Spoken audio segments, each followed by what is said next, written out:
Kalau bagian ini saudara terima, maka kesananya kita akan gampang.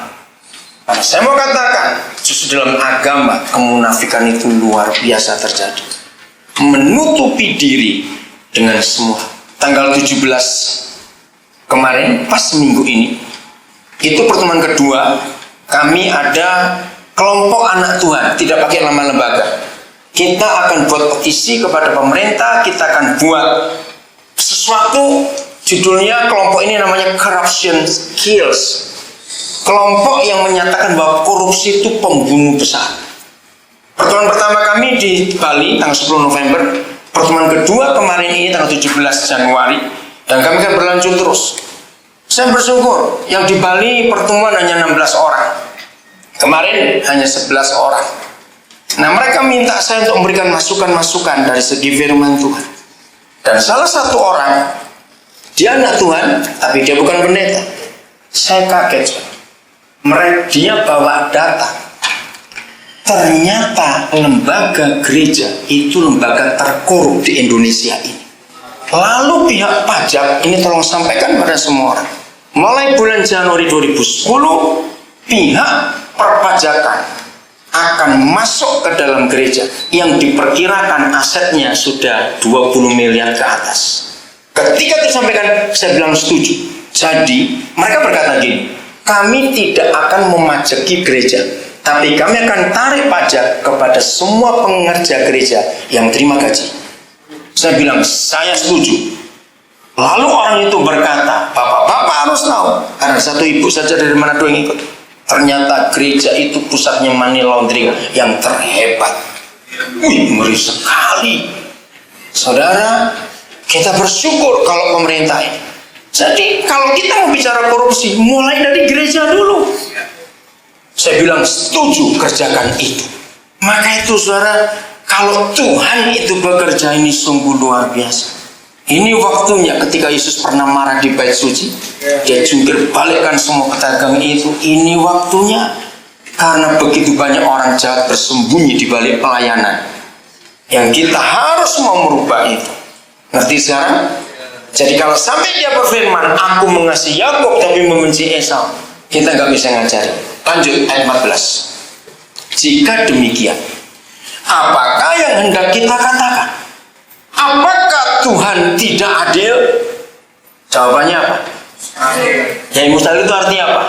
Nggak mungkin dia nggak adil. Tapi kita bisa ngajar lagi. Tapi kenapa engkau berkata, aku sayang Yakub, aku benci Esau? Nah, maka konsepnya ternyata cara kita berpikir dengan cara papa berpikir jelas beda. Mau terima ini? Betul? Ya udah, kalau kita mau terima bahwa cara dia berpikir dan cara kita berpikir beda, ya sudah. Maka ada banyak hal kalau kita nggak cocok dengan pikirannya, kita harus apa? Belajar. Kita harus apa? Terima. Bagi yang belum jadi ayah, pasti akan suka berontak.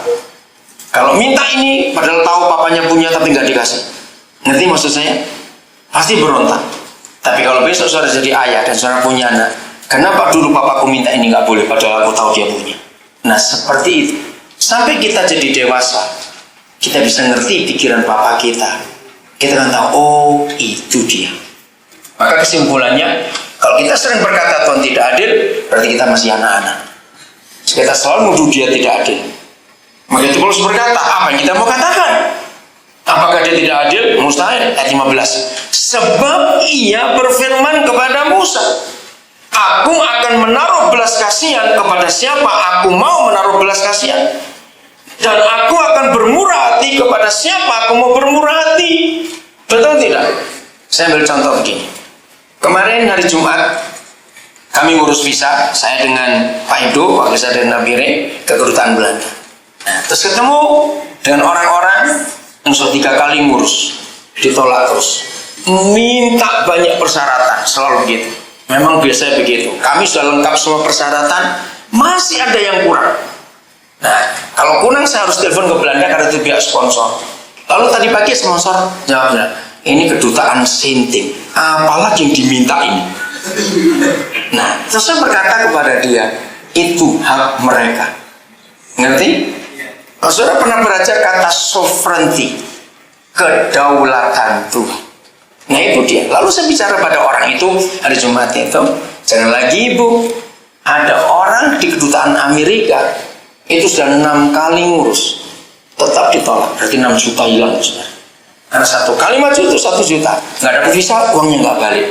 Wih, kejam sekali. Saya bilang nggak kejam, itu hak mereka. Setuju nggak saya katakan ini? Nah kita berkata kejam, kan kita yang jadi korban. Tapi kalau kita belajar tentang kedaulatan, mengapa ada yang mintanya sudah jelas motivasi nggak benar, mau lari kok di sana, kok diberi? Kami yang sungguh-sungguh minta nggak diberi. Saya jawab lagi, itu namanya kedaulatan mereka. Nggak jawab iya atau tidak? Saya mau teriak di depan kedutaan. Ngerti nggak? Nah kalau dengan manusia aja kita bisa tunduk, masa dengan Tuhan tidak? Mau protes apa ke surga? Tapi jangan saudara kembangkan pikiran lebih jauh. Wah kok gitu Tuhan sewenang-wenang? Enggak juga. Dia tidak sewenang-wenang. Dia itu Tuhan.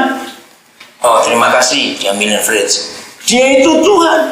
Maka itu kalau dia Tuhan, kita harus memberikan dia hak sepenuhnya. Amin. Ayat 16. Bacanya pelan-pelan. Jadi hal itu tidak tergantung pada kehendak orang atau usaha orang, tetapi bergantung kepada apanya Tuhan, kemurahan hati Tuhan. Ini yang agama tidak bisa terima. Karena agama begini, aku sudah sembahyang setiap pagi selama 3 tahun. Setiap jam 4 subuh aku bangun. Aku sudah melakukan puasa sekian hari setiap bulan. Aku sudah memberi perpuluhan. Aku sudah aktif pelayanan. Coba tanya orang lain, bagaimana aku jungkir balik untuk gereja itu. Kenapa Tuhan bedakan aku dengan yang lain? Nah, itu konsep agama. Kalau itu yang kita pakai, dengar baik-baik kalimat ini. Berarti Tuhan adalah pribadi yang mata duitan. Loh ya atau tidak? Kenapa saya berani berkata seperti itu? Karena kita pikir kalau kita memberi lebih banyak, kita aktif lebih banyak, kita puasa lebih banyak, kita berdoa lebih banyak, maka berkatnya lebih banyak. Tidak, saudara. Semua tergantung pada kemurahan hati. Misalnya, saudara ketemu seorang perampok, saudara perampok pelacur lagi, saudara pelacur pembunuh lagi, terus dia bisa kaya raya, terus kita iri hati. Ngerti ilustrasi ini? Kita nggak bisa iri hati. Belum tentu Tuhan juga yang memberikan pada dia. Karena kalau bicara konsep itu, saya bisa pakai hukum alam. Orang rajin tanpa membayar perpuluhan, dia akan tetap kaya. Oh enggak, amin? Maka itu jangan berkata aku kaya gara-gara perpuluhan. Tidak, itu konsep yang salah. Enggak usah membayar perpuluhan, asal rajin. Bahkan enggak usah ke gereja pun, malinglah serajin-rajinnya, pasti kaya. Loh kan itu hukum alam, bukan? Loh betul nggak kalau kita bisa arahin? Jadi jangan libatkan Tuhan dengan otak kita sekecil tangan ini saja. Nggak akan mampu kita. Seperti begini orang suka protes. Tuhan kenapa Tuhan terbitkan matahari dari timur? Kenapa nggak dari utara? Saudara mau cari doa puasa sampai mati pun nggak akan ketemu jawabannya. Karena itu kedaulatan Tuhan. Untuk apa kita pusing? Ayo, bisa nggak Tuhan iseng dia buat hidung kita lubangnya ke atas? Lo cepat jawab, ini bodoh-bodohan aja ngomongnya.